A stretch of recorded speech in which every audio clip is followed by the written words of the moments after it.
Welcome to Out of the Closet, the part of the show where people come on and tell us about things they have passions for. This week I've got Mr. Simon O'Dwyer with me, and at this point I have to restrain from making any stupid Green Party jokes because his passion is for the Irish horn. Simon, you're very welcome to the studio. Thank you very much. And of course, it's not just the Irish horn; it's ethnic instruments in general.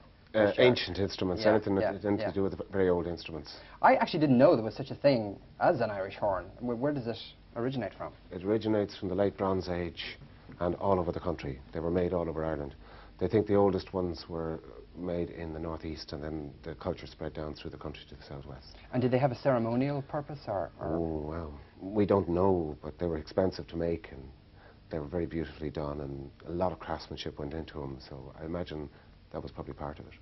They could have been royal ceremonies, and of course there could have been flags and the crack and all that as well, you know. There's still examples of ones dating from that time, of horns. There's a lot of them. There's about 104 existing now that they know of, and there's another 20 or 30 have been lost or stolen, and so that makes them the biggest collection of musical instruments pre-Renaissance in the world.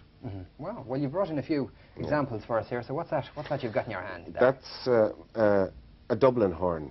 And I say that because it's a design I did myself, but the basic shape is taken from a Tralee instrument from near Tralee, taken from a hoard down there that was found there. And it's one of the biggest of them. It's a bass horn. Very, very like the didgeridoo in the way it's played and in the sound of it. Okay, well, give us a blast of it there. See what it sounds like. Okay, a bit of a slide.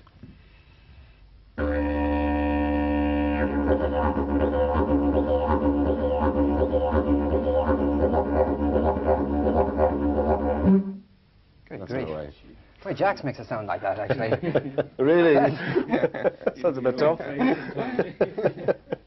Is that a regular occurrence? We're moving swiftly on, away from my personal life. What else have we got on the table there? Well, that's another of the bronze horns, and this one comes from County Antrim, a place called Drumbest.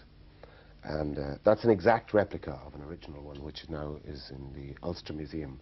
And there's one exactly the same in the National Museum in Dublin. There's a lot of them on display in the National Museum in Dublin at the moment. And this is a much higher sound.